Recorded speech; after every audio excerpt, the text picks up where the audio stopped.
Hello friends, welcome to my YouTube channel ASAP academy. Friends, video start करने से पहले हम आपको बता दें कि अगर अभी तक आपने हमारा टेलीग्राम चैनल ज्वाइन नहीं किया है तो सबसे पहले आप मेरे टेलीग्राम चैनल को ज्वाइन कर लीजिए। लिंक हम आप सबको डिस्क्रिप्शन बॉक्स में प्रोवाइड करा दे रहे हैं। देखिए, आपको पता है कि प्रीवियस ईयर का जो क्वेश्चन पेपर होता है बहुत ही इंपॉर्टेंट होता है, चाहे TGT हो चाहे PGT का हो।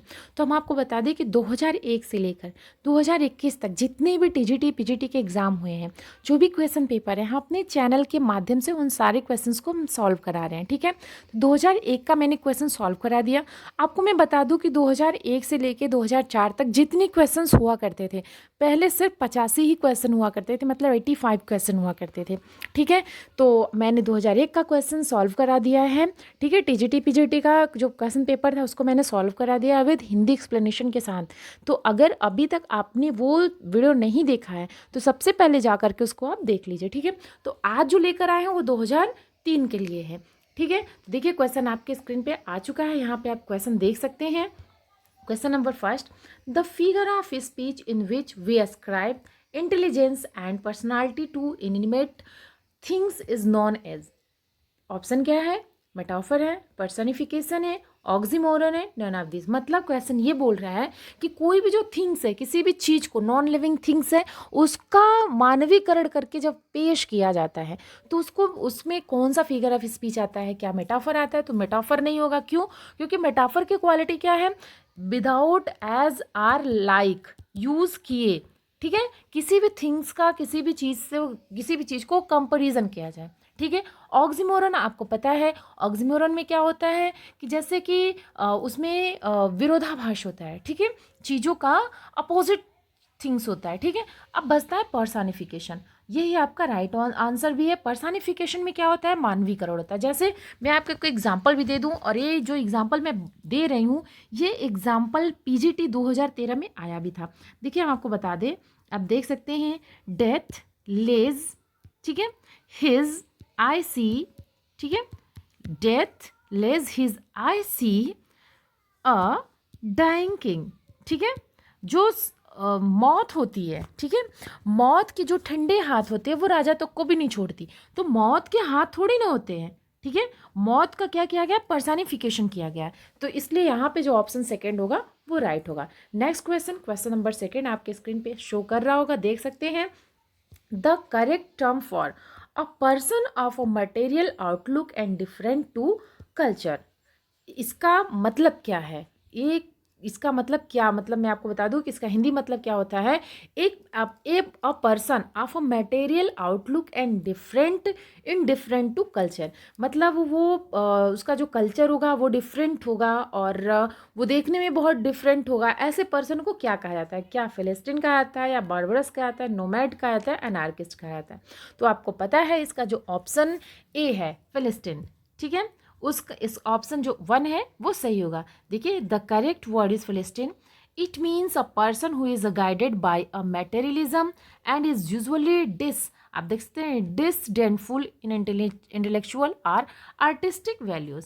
ठीक है, नेक्स्ट क्वेश्चन आप देख सकते हैं यहाँ पे, third question, which of the following words is miss spelled. यहाँ पे देखिए 4 वर्ड दिए गए। ठीक है, इन चारों वर्ड में कौन सा वर्ड मिस स्पेल्ड है? क्या ग्रेगोरियस है, या फैटलिस्ट है, या फेलेस्टीन है, या सेलिबेसी है? तो हम आपको बता दें, जो ऑप्शन 4 है, ठीक है, ऑप्शन 4 है, वो सेलिबेसी जो है वो क्या है? मिस स्पेल्ड है। इसका जो करेक्ट स्पेलिंग क्या होगी? CELIBACY। यस वाई नहीं होगा, CY होगा, जिसका मतलब होता है state of not having sex. ठीक है, सेलिबेसी का मतलब ये होता है। सेलिबेसी वर्ड आपने देखा होगा कि शेक्सपियर के किसी सोनेट में आया था। ठीक है, नेक्स्ट क्वेश्चन, क्वेश्चन नंबर 4 आपके स्क्रीन पे आ चुका है, देख सकते हैं। Who is the heroine in Shakespeare's novel the Tempest. Tempest की कहानी आपको पता है, इसको स्वान सॉन्ग भी बोला जाता है। क्या कहा जाता है? इसको स्वान सॉन्ग भी माना जाता है। स्वान सॉन्ग किसे कहते हैं? स्वान सॉन्ग जो होते हैं वो शेक्सपियर, मतलब किसी भी पोएट या राइटर के वो लास्ट उनके वर्क होते हैं, मतलब उसके अंतिम होते हैं, लास्ट वर्क होते हैं। ठीक है, तो टेम्पेस्ट को स्वान सॉन्ग माना जाता है। तो क्या पोर्सिया है हीरोइन, क्या नरिसा है, या डेस्डेमोना, या मिरांडा है? तो आपको मैं बता दूं जो ऑप्शन 4 है मिरांडा, मिरांडा द टेम्पेस्ट में हीरोइन है, ठीक है। द हीरोइन इन, आप एक्सप्लेनेशन देख लीजिए, the heroine in Shakespeare's novel the Tempest is Miranda. The Tempest is a play created in a male-dominated culture and society. A gender imbalance the play explores metaphorically by having only one major female role, Miranda. ठीक है। Next question, question number 5 आप देख सकते हैं। ये question आपने 2021 में देखा होगा। ऑटोबायोग्राफी मीन्स 2021 में, सोचिए 2003 में जो क्वेश्चन आया था, 2021 में ये क्वेश्चन सेम हूबहू यही क्वेश्चन था। ऑटोबायोग्राफी मीन्स क्या, आप ऑप्शन देख लीजिए। The life of history of a person written by someone else, मतलब ऐसे जीवनी जो किसी दूसरे के द्वारा लिखा जाता है। The life history of a person written by himself, अपनी खुद की जीवनी लिखा जाए। The life history of a person as reflected in his writings, उनकी मतलब अपनी जीवनी जो है उनके राइटिंग में झलके। The life history of a person created in paintings by himself, मतलब अपनी ज़िंदगी को पेंटिंग के माध्यम से शो करना। तो क्या होगा इसका ऑप्शन, मैं आपको बता दूं जो क्वेश्चन नंबर 5 है, इसका जो ऑप्शन सेकेंड है वो सही होगा। आप एक्सप्लेनेशन देख लीजिए। An autobiography is a history, a story or life history of a person as told by that a person. Here the subject of the story is also the author. ठीक है, मतलब यहाँ पे है the life history of a person written by himself, मतलब खुद की जिंदगी के बारे में जो लिखा जाता है उसे बोलते हैं ऑटोबायोग्राफी। इसका मतलब होता है आत्मकथा। क्वेश्चन नंबर 6 आप देख सकते हैं, आपके स्क्रीन पे आ चुका है। Who changed his or her religion some years ago? Mr. Anand, Kamala Das, Nizam Ezekiel, none of them. आपको पता है कि किन्होंने अपना अंतिम फेज में, लाइफ के अंतिम फेज में, मैं बताऊं कि 60 प्लस होने के बाद उन्होंने अपना रिलीजन चेंज किया था। तो आपको पता है कि ये कोई और नहीं था, ये कमला दास थी। इनको माधवी कुट्टी भी कहा जाता। देख लीजिए, थोड़ी एक्सप्लेनेशन देख लीजिए। और उन्होंने कौन सा धर्म अपनाया था, आपको पता ही है कि उन्होंने मुस्लिम धर्म अपनाया था, ठीक है। और वो भी आपको पता है कि क्यों उनको किसी सांसद से प्यार हुआ था जो मुस्लिम थे, और उन्होंने कहा था कि आप मेरे धर्म को, अगर मेरे धर्म में कन्वर्ट होते हैं तब हम आपके साथ शादी करेंगे। और जब उन्होंने मुस्लिम धर्म, इस्लाम धर्म अपना लिया, इस्लाम धर्म अपनाने के बाद उन्होंने शादी करने से मना कर दिया। फिर उन्होंने अपने बेटे से, बच्चों से कहा और हस्बैंड से कहा कि मैं फिर अपने हिंदू धर्म में वापस आना चाहती हूँ। तो उनके बड़े बेटे ने कहा कि नहीं, अब आपकी ज़िंदगी का अंतिम समय चल रहा है, अब आप इस्लाम धर्म अपना चुके हो, इस्लामिक बन चुके हो, तो अब आपकी सारी जो इतनी भी प्रक्रिया है वो Islamic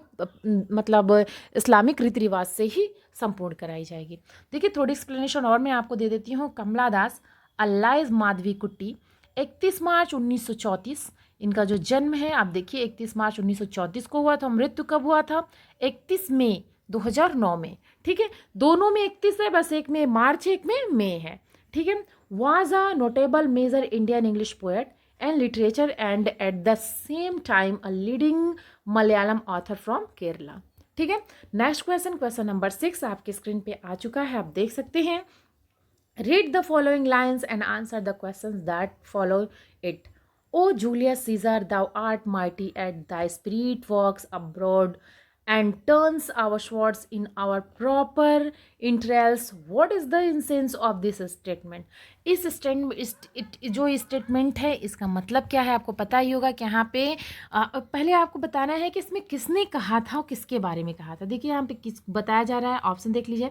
Brutus was too mighty, इसमें ब्रूटस को शक्तिशाली कहा गया है।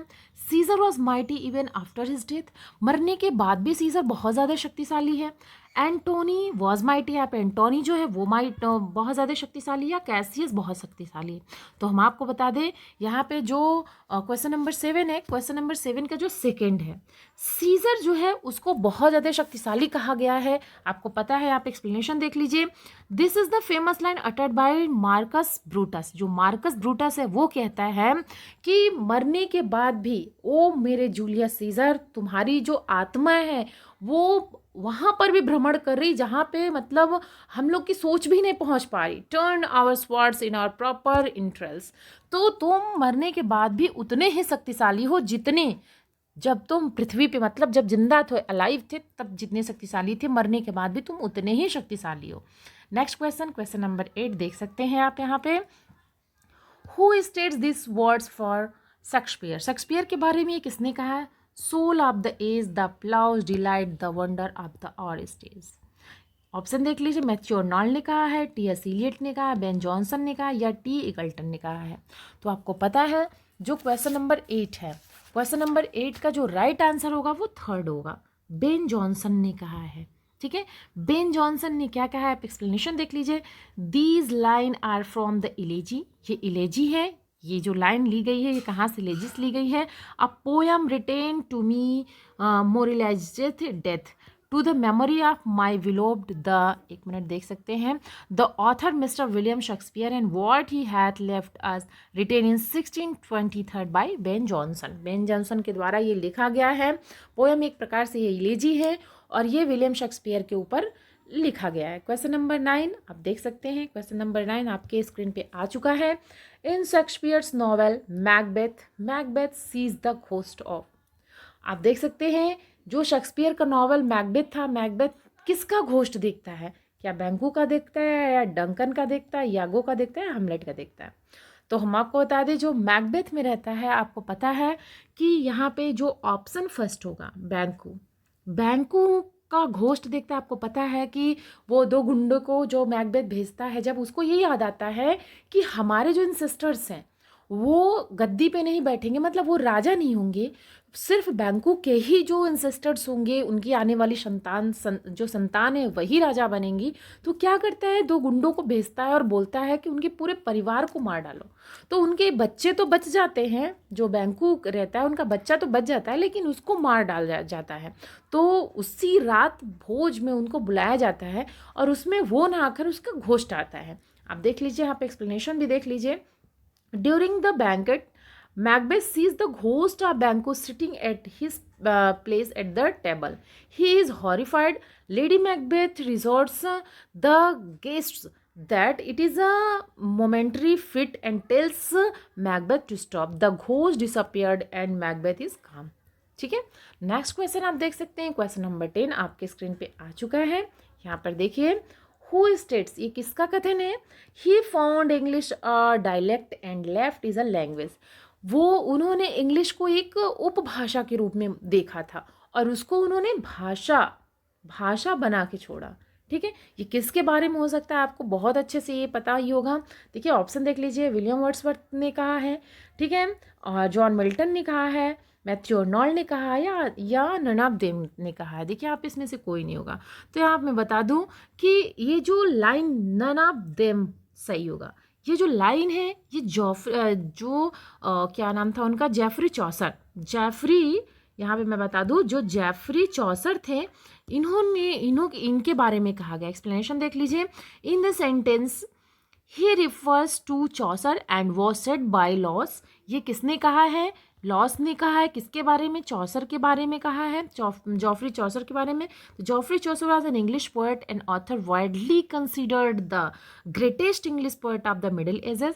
ही is best known for the Canterbury Tales. आपको पता है इसमें 29 टेल्स थे और हर एक पर्सन को, जो पिलग्रिम्स थे, और हर एक पर्सन को दो दो कहानियाँ सुनानी पड़ती थी। कहानी आपने पढ़ा ही होगा। And is also called the father of English literature. आपको पता है कि इन्हें मॉर्निंग स्टार पोएम के माने जाते हैं। ये मतलब इनको ढेर सारी उपाधियां दी गई हैं जेफरी चौसर को। ठीक है, नेक्स्ट क्वेश्चन, क्वेश्चन नंबर 11 आप देख सकते हैं। The poet of the famous poem daffodils. Daffodils आपको पता ही होगा। डैफोडिल्स बहुत ही फेमस पोएम है। किसकी है?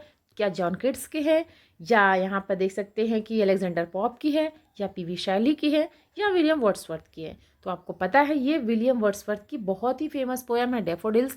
ये अपने सिस्टर के साथ जाते हैं, वहाँ पे उन्हें एक कतार में सिर्फ डैफोडिल्स के फ्लावर्स ही दिखते हैं, और उसी को देख करके इनकी जो बहन थी डोरोथी, उन्होंने ही इनको फोर्स किया था इस पे एक पोएम लिखने के लिए। आप देख सकते हैं, daffodils also known as I wandered lonely as a cloud. इसको इस नाम से भी जाना जाता है, I wandered lonely as a cloud. ठीक है, इज अ लिरिकल पोएम। ये कौन सा पोएम है? लिरिकल पोएम है। और किसके द्वारा लिखा गया? विलियम वर्ड्सवर्थ के द्वारा। कब लिखा गया? 1802 में। ठीक है। 1802 आपको याद आ रहा होगा, लंदन 1802 मिल्टन के बारे में, ठीक है। इसके बारे में मैं आपको डिटेल में बताएंगे। क्वेश्चन नंबर 12 देखिए, अर्नोल्ड रोट, अर्नोल्ड ने कहा विद हिम इज बॉर्न और real poetry, the word him refers. यहाँ पे जो उन्होंने कहा है him, with him is born और रियल पोएट्री, हमारे वास्तविक जो पोएट्री के साथ उनका जन्म हुआ था या उन्होंने उसको आगे बढ़ाया, तो अर्नोल्ड ने किसके बारे में बोला है? क्या मिल्टन के बारे में बोला है, शेक्सपियर के बारे में बोला है, या वर्ड्सवर्थ के बारे में बोला है? तो हम आपको बता दें, जो इसमें ऑप्शन नॉन ऑफ देम होगा, इसमें से किसी के बारे में नहीं बोला है, बल्कि मैं बता दूं, Arnold wrote this line in the essay and poetic theory the study of poetry in phrase Geoffrey Chaucer. किसके बारे में बोला गया है? जॉफरी चौसर के बारे में। Was an English poet and author regarded as the father of English literature. ठीक है। Next question, question number 13। Question number 13 आपके स्क्रीन पे आ चुका है। Which of the following sentences has the figure of speech called apostrophe? Apostrophe इसमें किस sentence में आपको apostrophe figure of speech दिख रहा है? Option first, I am the monarch of all I survey. O solitude, where are thy charms? Anxiety is sitting on her face. देखिए यहाँ पे कौन सा फिगर ऑफ स्पीच आपको शो कर रहा है? पर्सनिफिकेशन। क्योंकि एंजाइटी जो है वो मतलब चिंता को दिखा रहा है, एक मानव के रूप में धारण करके बताया जा रहा है। सिटिंग ऑन हर फेस, उसके चेहरे पे बैठा है। क्या मानव है कि किसी के चेहरे पे बैठेगा? Next, I wandered lonely as a cloud, ये कौन सा फिगर ऑफ स्पीच है? सिमली है। ठीक है, ये कौन सा है? ये सिमली है। देख सकते हैं यहाँ पे ऑप्शन जो आपको, एक मिनट फिर से मैं पेन यूज़ कर लेती हूँ। देखिए यहाँ पे जो ऑप्शन 13 है, क्वेश्चन 13 का जो ऑप्शन होगा सेकेंड, ओ सॉलिट्यूड, यहाँ पे डायरेक्ट एड्रेस किया जा रहा है ना। अपोस्ट्रोफी का जो होता है डेफिनेशन आपको पता है, जिसमें डायरेक्ट जो आइडेंटिफाई करना है अगर अपोस्ट्रोफी का, तो उसमें डायरेक्ट एड्रेस होता है ना, ओ सॉलिट्यूड। देखिए आप एक्सप्लेनेशन देख लीजिए। An apostrophe is one of the forms of personification, ये पर्सनिफिकेशन का ही फॉर्म होता है। अपोस्ट्रोफी किसका फॉर्म होता है? अगर पूछा जाता है कि अपोस्ट्रोफी का और कोई और नेम या किस फॉर्म, अगर कोई और फॉर्म देखा जाए तो किसे माना जाता है? तो पर्सनिफिकेशन को माना जाता है। In the writer can addressed an address in inanimate things as like if it were present. ठीक है। Next question, question number 14। Question number 14 आपके स्क्रीन पे आ चुका है। देखिए, the most appropriate one word substitution for a person living at the same time as another, एक ही समय में मतलब जो पर्सन रहता है तो उसको क्या कहा जाता है? जैसे मान लीजिए कि मिल्टन और शेक्सपियर, ठीक है, तो उनको क्या कहा जाएगा? क्या आर्किस कहा जाएगा, नोस्ट्रम कहा जाएगा, कंटेम्पररी कहा जाएगा, उसके बाद फिर या नन ऑफ देम कहा जाएगा? तो आपको पता है कंटेम्पररी कहा जाएगा। ठीक है, उनके समकालीन। ठीक है, आप एक्सप्लेनेशन देख लीजिए। Contemporary is a person who lives at the same time or is about the same age or another, या हम उम्र हो या उसी युग के हों या उसी समय के हों, ठीक है, तो उनको कंटेम्पररी कहा जाएगा। 14 क्वेश्चन नंबर 14 देख सकते हैं, स्क्रीन पे आ चुका है आपके। What figure of speech has been used in the following lines? O world, O life, O time, O Julius Caesar thou art mighty yet. बहुत ही फेमस लाइन है ये, जूलियस सीजर का ही लाइन है।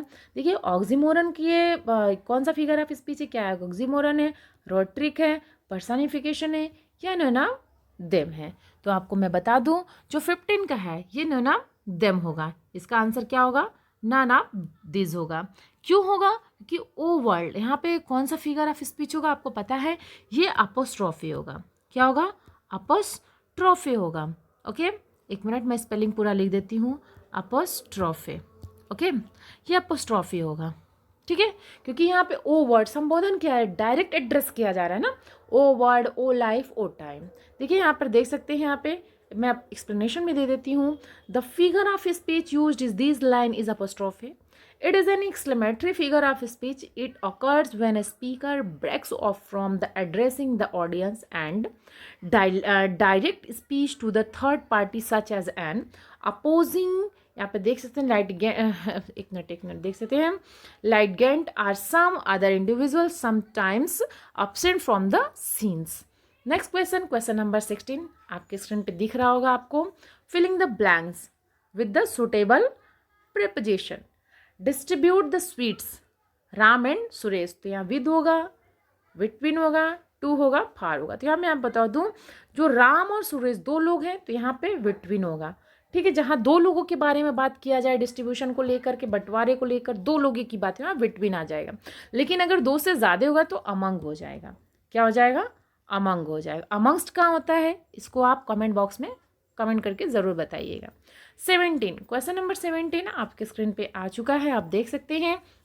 यहाँ पे correct form of the sentence, I bear no malice anybody is. तो यहाँ पे जो यहाँ पे कौन सा प्रिपोजिशन यूज़ किया जाएगा, जो फिलिंग द ब्लैंक्स है, देख लीजिए। आपके ऑप्शंस ये हैं, I bear no malice on anybody, I bear no malice against anybody, I bear no malice in anybody, I bear no malice over anybody.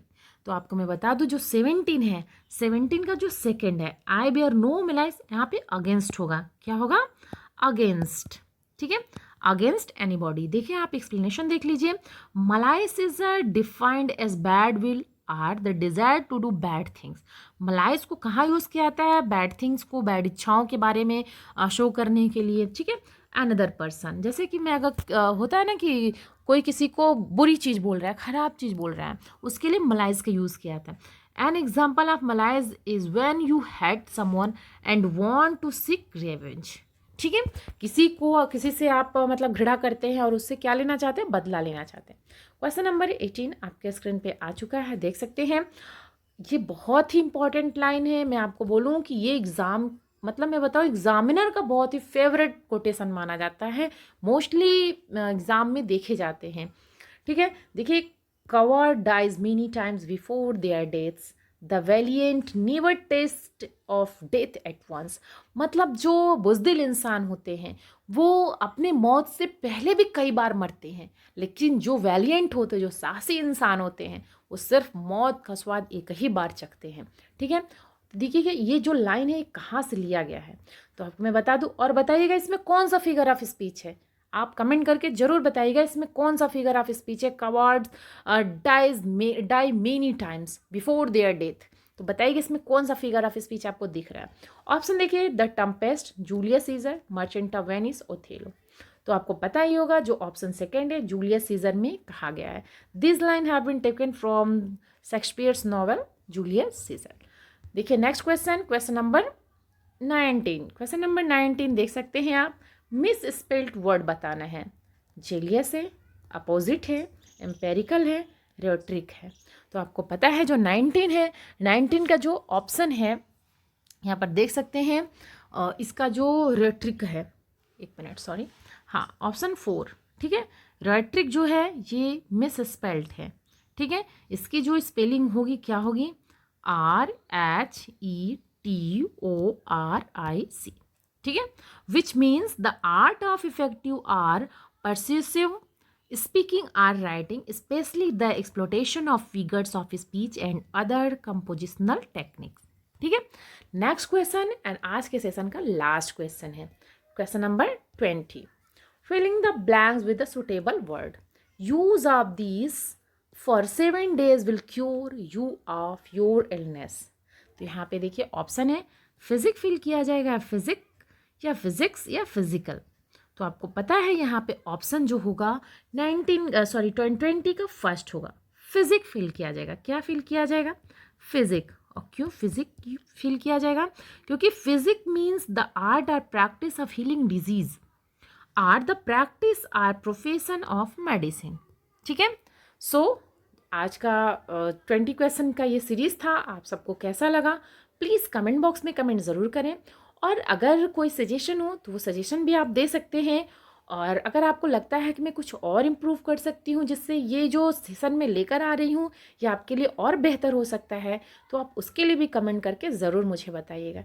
ठीक है, और अगर आप हमारे चैनल पे फर्स्ट टाइम विजिट करें तो सबसे पहले मेरे चैनल को सब्सक्राइब करके बेल आइकन जरूर प्रेस कर दें, ताकि जो भी वीडियो हम अपलोड करें उसका नोटिफिकेशन आप सब तक तुरंत पहुंच जाए। और आपको अगर ये पसंद आया है तो लाइक करना तो एकदम ना भूलिएगा, और कमेंट ज़रूर करिएगा, और जितनी क्वेश्चंस हम आप सबसे पूछे हुए हैं उसके बारे में भी ज़रूर बताइएगा। ठीक है, थैंक यू सो मच।